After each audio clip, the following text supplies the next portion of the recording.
Standard of California, on behalf of independent Chevron gas stations and standard stations throughout the West, invites you to Let George Do It.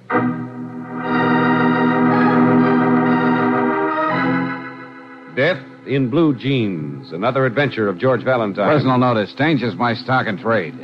If you feel as though you've just read your own name in the obituary columns, you got a job for me, George Valentine. Write full details.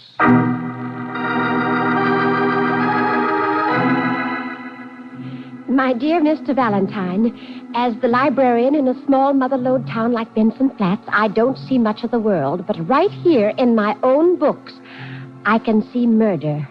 And the horrible part of it is the man who will die won't believe it. Mr. Valentine, he's the man I've chosen to marry. Please come, please hurry. But don't on any account let anyone know why you're coming, or all of us will be in terrible danger. You can find me alone at the library in the evening. Yours truly, Miss Emily Wintrick.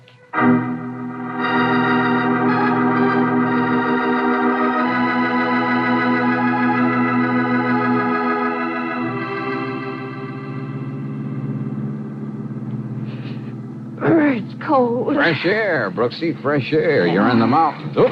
Oh, well, you don't have to drive over every one of them, do you? Sorry, Angel. They must have built this road back in the gold rush. Hey, you hear that? Sounded like... Hey, George. Where are they coming from? I don't know. It's so dark and all these trees. Well, maybe someone's out hunting. Hey, hang on, Brooksy. Get down, get down. Oh, golly, could you see anybody? Flashes by the side of the road. They were aimed at us, all right. But how could they find out about Miss Wintrick writing to us? Hey, George, what's that? That's a roadblock. Somebody's stopping all the cars. Yeah, there's a man with a lantern talking to them. Yeah. Well, he looks official. Maybe now we get the answer. All right. Drive on.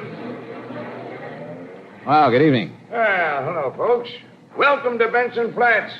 Well, does everybody coming to town get shot at? Or were we just lucky? That happen to you, stranger? Don't tell me you didn't hear. It was just around the last curve. Is that so? Excuse my lantern. Got to check. That's all. Well, you don't have to hold that gun so close I can count the notches. We don't aim to hurt nobody, so just step out of the car quiet-like. Come on now. You better, George. Okay, Jesse James.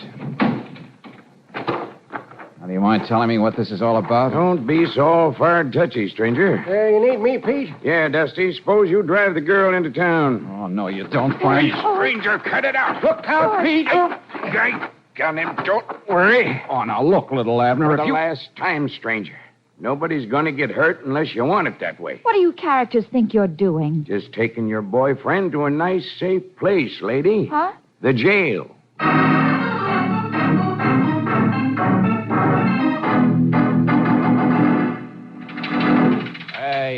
Hey, come on. Jailer. Anybody. All right. Simmer down. I don't feel so good. I don't like all that noise. Well, that's tough, Buster. What's this all about? Just call me Saddlebags, partner. Everybody else does. Why? Because you wear them under your eyes? Oh, hey, that's pretty good. No, I'll tell you. I come to see you because I'm the judge. Judge? You look about as legitimate as this jail does. Well, it used to be the jail back in the old mining days. I remember back in... Forget it, will you? Now, what do you want? What did they do with the girl, Miss Brooks? Ain't interested in history, huh? Okay, partner. If that's the way you feel. Come on, but only mind you, no tricks now. Don't worry. I'll wait till we're using my deck. Maybe it's ulcers you got makes you act like... Oh, I know. All you care about's the girl. All right, partner, take a look. What? Hello, George. Hey, Brooksy, what on earth is this? Order in the court, everybody! Order in the court! Oh, George, you look so funny. He sure does, miss. And it's going to cost him $20. What? Would you... You don't have a beard. $20 or back to jail. If you shave while you're in town, $20 more. A beard? Oh, brother, now I've heard everything. Welcome to the Benson's Flat Centennial Week, partner. Everything like it used to be 100 years ago. Don't stand the foot. Don't worry. Blank cottages won't hurt you now. Come on, boys. Let's get another stranger without a beard.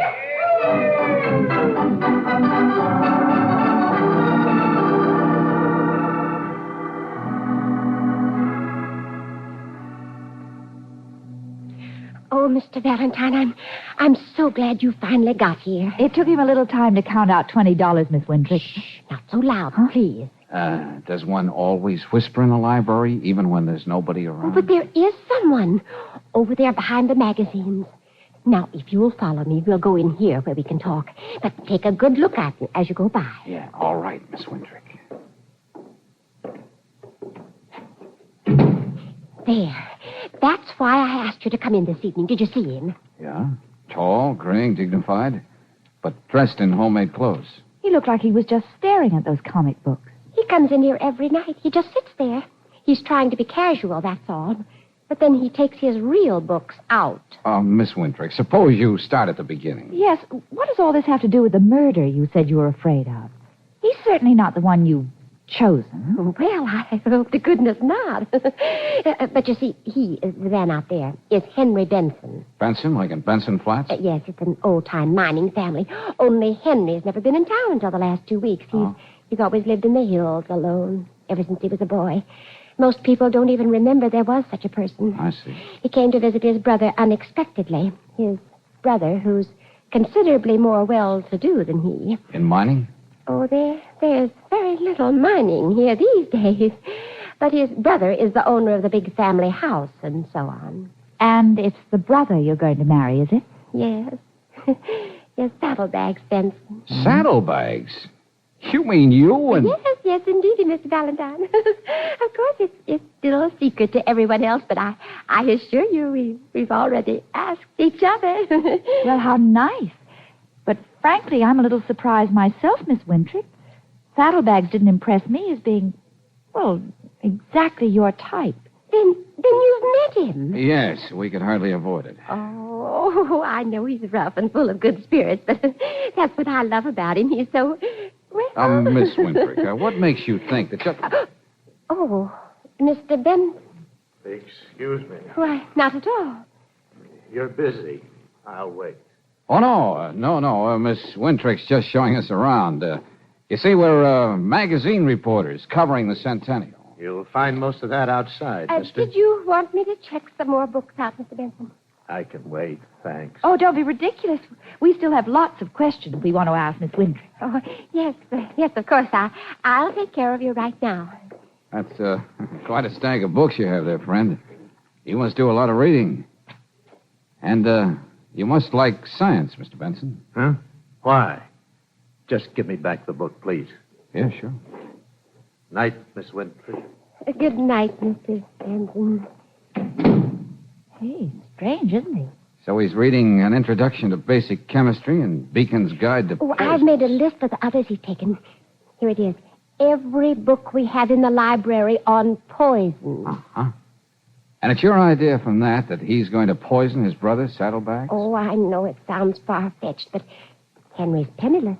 And they're the only two left in the family, so he's everything to gain. Oh, but really, Miss Wintrick? Listen, please. Saddlebags has always been as healthy as an old horse. Even the doctor told him so the last time he was in the city. But 3 times in the last week, 3 times, mind you, he's had attacks. Spells. Well, George, he didn't look too well tonight. Yeah, I remember. Well, what's his explanation, Miss Wintrick? Oh, he just laughs and says I'm being silly. But, Mr. Valentine, you're not going to say that, are you? You will stay. You will help me, won't you? All right, Miss Wintrick, all right. We'll check in at the hotel and see you in the morning. Oh, thank you.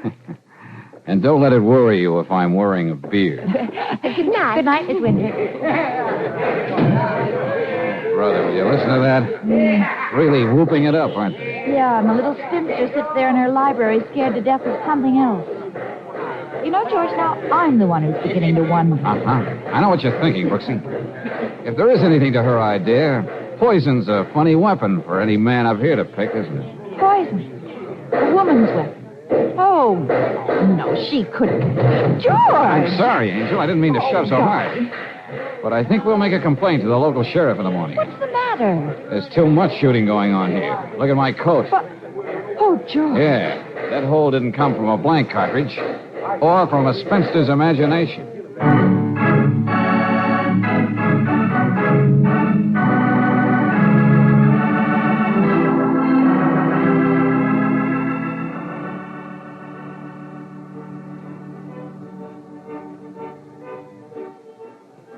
Yeah, square dancing in the street, 10 o'clock in the morning. Oh, boy. Yeah, sounds like fun, Sheriff, but I wish you'd... Yeah, sure is. But being shot at's a little different, eh, Mr. Valentine? Yes, I know. My assistant out there, Stevens, told me you complained about it. Well, I'm just touchy about things like that. Last night, eh?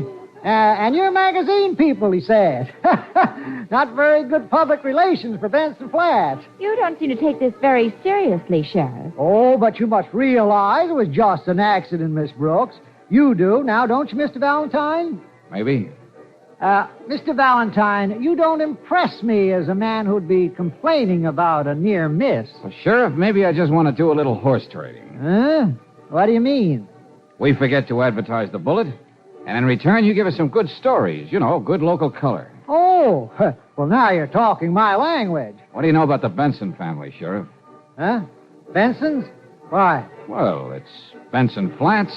That'd make a good article. Yeah, I can see how you'd feel that way. Saddlebags is certainly a colorful character. No soap. Saddlebags is pretty busy right now, Centennial Committee and all.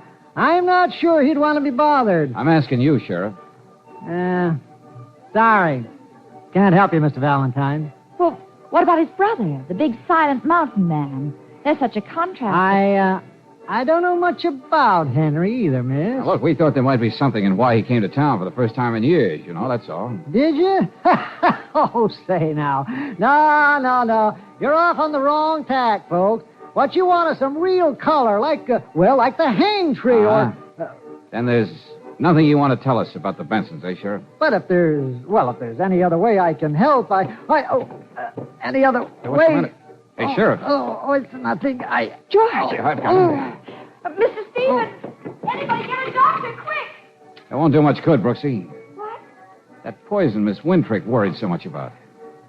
The sheriff seems to be full of it.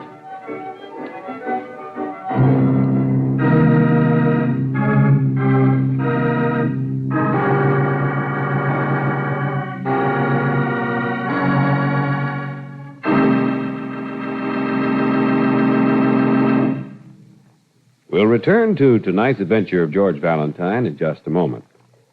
When Mother wants to use the family car for some hurry-up shopping, when Brother wants the car for a very special date, or when it's Dad's club night, there had just better be Chevron Supreme gasoline in the tank.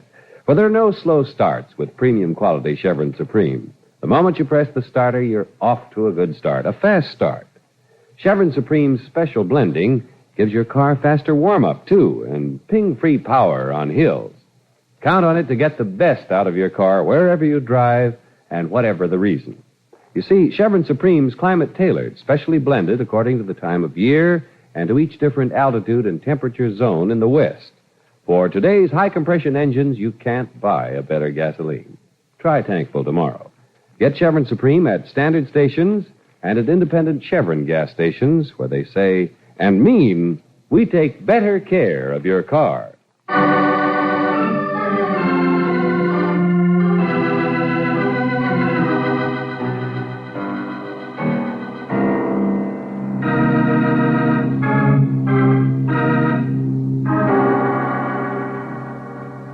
You drive to an isolated little town in the Mother Lode, only to find that they've rolled back the sidewalks for a centennial celebration. Before you know it, you're not only charged $20 for not sporting a beard, but you're shot at.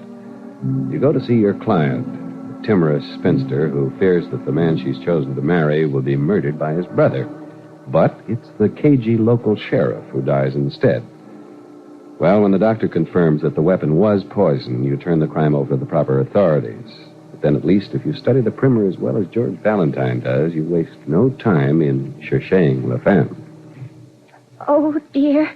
But what did you tell them about me? Oh, not much, Miss Wintrick. But what? Well, the man who's handling it, Mr. Stevens, seems both efficient and trustworthy. But I didn't tell him much. Because I don't think you told me much. Well, I explained to you last night. Yeah, I know, Miss Wintrick. You showed us Henry Benson, who's been taking out books on poison. But you gave us no reason why you were so sure he was thinking of murder. But I told you Come to think of it, why all this secrecy in the first place? Yes, everything's secret, even your engagement to Saddlebags. Oh, stop it. Stop it, both of you. Now, look, Miss Wintrick, I'm afraid you'll have to trust us a little more. Oh, I'm so confused. The poor sheriff dying, and oh, dear. Please, we just want to help you. Did you ever see what happens in a gold rush? Gold? You mean somebody's actually... I did, Mr. Valentine. Right here in my own library, I found gold. Go on. Well, I was doing the research for the Centennial, old papers and letters and so on, and I came across a description of a lost mine, one of the old Benson mines. And so you went to Saddlebags with the news? I didn't know what else to do. I knew I could trust him, and anyway, it really belonged to him. Besides, I'd always... Well, if he found out about the mine from me... I think I understand, Miss Winthrop. Oh, it's been the most thrilling thing in my life, having a secret with him. With a man. Yeah. Of course, you understand, I wasn't asking for a share of the mine or anything like that, but... Now, well, he does like me. There's no reason we can't be happy together. Yes, I'm sure he loves you for yourself. Well, thank you. He might someday. Anyway, there was so much to be done at first. The legal things and the property and arranging the claims without letting anyone guess. Well, what about his brother, Henry? Well, I told you he came to town unexpectedly, and of course, Saddlebags intended to save him his proper share, but Henry was always so unpredictable, so unreliable. So Saddlebags just told him a little bit about some good luck and begged him to be patient. Uh-huh. And just about then, Henry started coming here to the library to take out books on poison. Emily! Saddlebags? Where in tarnation are you? Emily! Oh.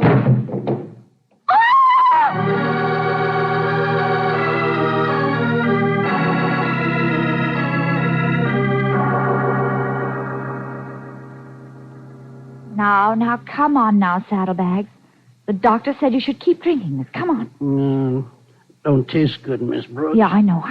Why can't I have some whiskey? You'll have no such thing, Saddlebags. No, blast your skinny soul, Emily.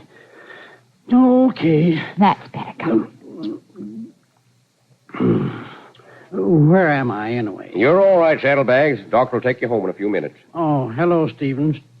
And partner. Uh-huh. Going whiskers now, I see. Good. Yeah, that's right. I wanted to be in the spirit of things. For the gold rush. What? Well, I told them. I had to tell them. Oh, Saddlebags, I'm so sorry. Oh, it's all right, Emily. It's all right. Everything's been taken care of anyway. Legal stuff all finished. Okay, then maybe you'll answer some fast questions. Maybe. We talked to the sheriff earlier, but he didn't want to talk about you. That's natural. Why? Well, he's in on it with me, that's why. Helping with the legal end. He's sort of a small partner. You mean was. The sheriff's dead. Dead? But he stopped by the house just after breakfast for a little... The sheriff was poisoned. And he ate breakfast in the drugstore. We checked. Who's we? Him and me and... And Henry? Told him all about the mine this morning. Figured it was time to. Then he poured the drinks. I know he did. He must have. Oh, shut up, Emily. No, he didn't. Only, come to think of it, he didn't take one either. He said he'd wait till later. Do you know where he is now? No, darn it, I don't. Look, Stevens, he's a Benson, and I don't care what Emily thinks. Hey, Saddlebags. The doctor said you had more poison in you than the sheriff. Now, come on. You've got a pretty good idea where he is, don't you? Why don't you spill it? All right. Heading for the mine, of course.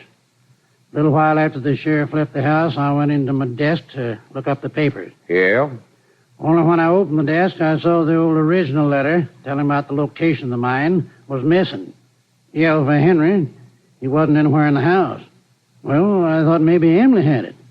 I was on the way to the library to ask her when the pains got me. Okay, Saddlebags, thanks.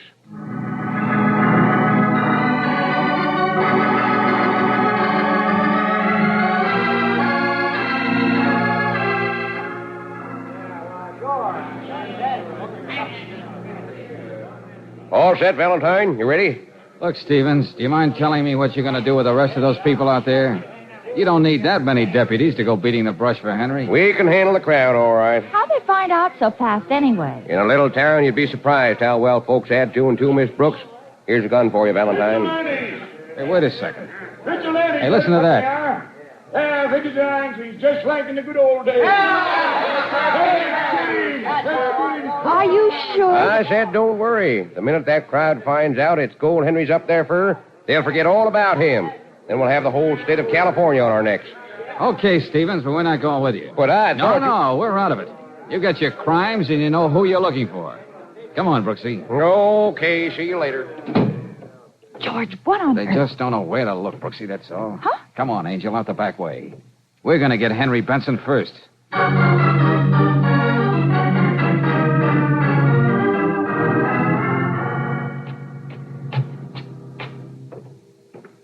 Say, this must have been quite a place in the old days when it was kept up. Yeah. Take it easy, Angel. I don't know exactly what we're going to find, but I think we'd better go in without knocking. California hospitality. Yeah. Well, here goes nothing. Mr. Benson? Mr. Benson! Well, George, it's only a hunch Henry's here anyway. It's only... Let's... That's upstairs. Come on.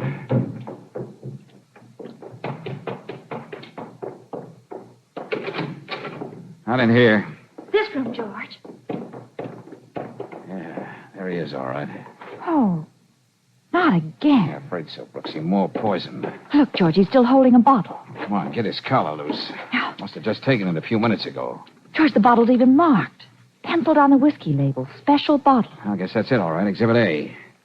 Now, look, Brooksy, there's got to be a phone. Or if there isn't, take the car and Yeah, be sure... I know, George. Hey, how about that? Right in your pocket, huh? The old mine letter. Saddlebags! Doctor! Uh-huh. Doctor, hurry! Hey, hurry up here, will you? Come on, get up here. Yes, I'm coming. What is it? Got another customer, Doc. Well, looks like he paid his own bill, don't it? Henry! Partner, what happened? All right, clear out of here, all of you. Go on, out of here. Get out. Can he do anything? Can he save him? I don't know, Saddlebags. Henry must have seen all the excitement in town. He knew everybody was out to find him, so instead of going to the mine, he came back here. Yeah, it looks that way. And then because he knew the jig was up, he drank his own whiskey. I won't believe it. Well, it's what the evidence says. The bottle was in his hand. This was in his pocket. The mine letter from my desk. Description of where the mine is. Uh-huh. And nobody could have planted this stuff on him after the poison hit, because that only happened a few minutes ago. Anyway, he was the one who took those books on poisoning out of the library in the first place. I know, but doggone Buck it. up, Saddlebags. Buck up. You're taking this too hard. George is gone! Partner. Sidearms, Brooksy. Only now I've got it. How do you like that, tenderfoot? Little trick I learned from seeing westerns. And I'll bet this isn't loaded with blanks either. And the bullet that just missed me last night came from this gun. Partner, what's the matter with you? Your brother didn't leave this house since breakfast, did he? He didn't even know there was a mine to go look at. Well, what are you talking about? You, Saddlebags. A guy who's so greedy for gold, he's got to rub out everyone who owns a share and blame it on his brother. What are you going to do with Emily? Just not marry her? You're out of your mind. You've been working on it for a couple of weeks. You even gave yourself small doses of poison to build up a resistance, so you wouldn't die when you drank it this morning with the sheriff. George! Well, you just been seeing the evidence is the letter. That's easy, friend, like the bottle. Just suppose after the sheriff left, you gave the bottle to Henry knowing he'd drink from it sooner or later. What? And the letter. Suppose you gave him the letter and told him to keep it.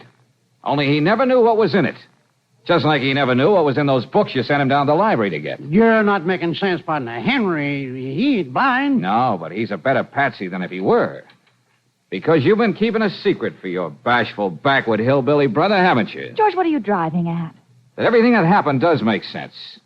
If you just suppose for a minute that Henry can't read.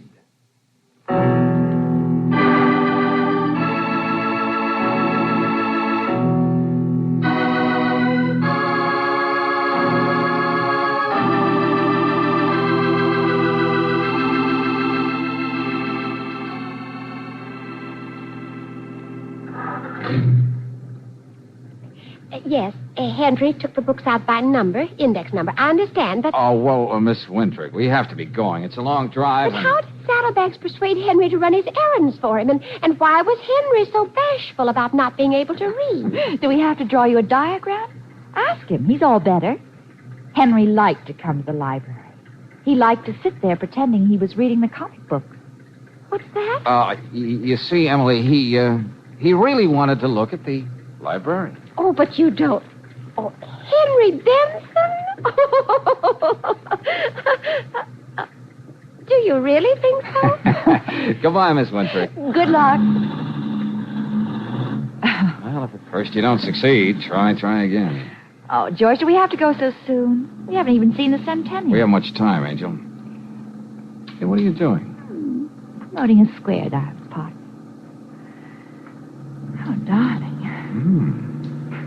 Maybe it's not such a bad idea. Ooh, your beard, George, I forgot. Well, so long, Benson Flat. See you when you have a shave.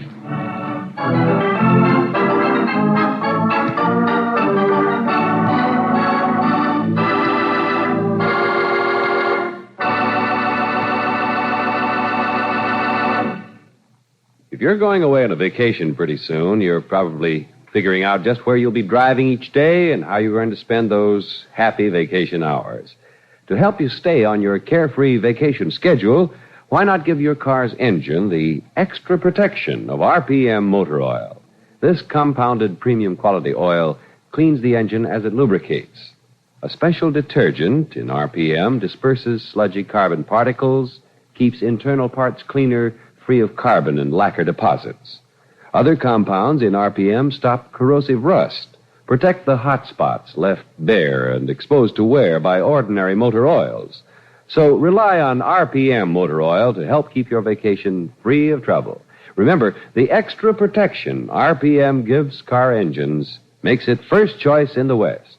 Ask for RPM at independent Chevron gas stations and at standard stations where they say and mean, we take better care of your car.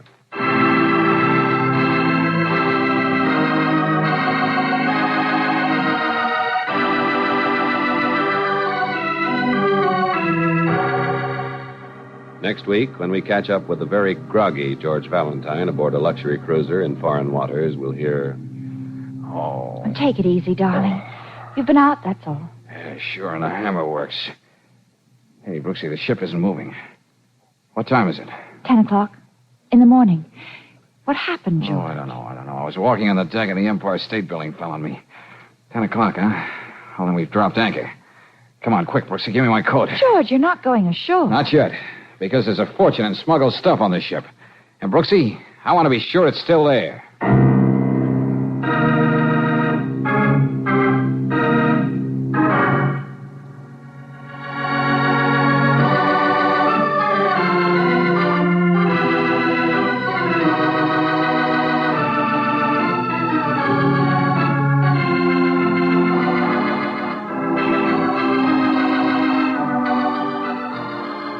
Tonight's adventure of George Valentine has been brought to you by Standard of California on behalf of independent Chevron gas stations and Standard stations throughout the West. Robert Bailey is starred as George, with Francis Robinson as Brooksy. Let George Do It is written by David Victor and Herbert Little, Jr. and directed by Don Clark.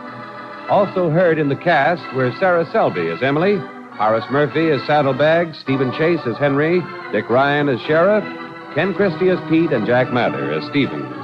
The music is composed and presented by Eddie Dunstetter. Your announcer, John Heaston. Listen again next week, same time, same station, to Let George Do It. This is the Mutual Don Lee Broadcasting System.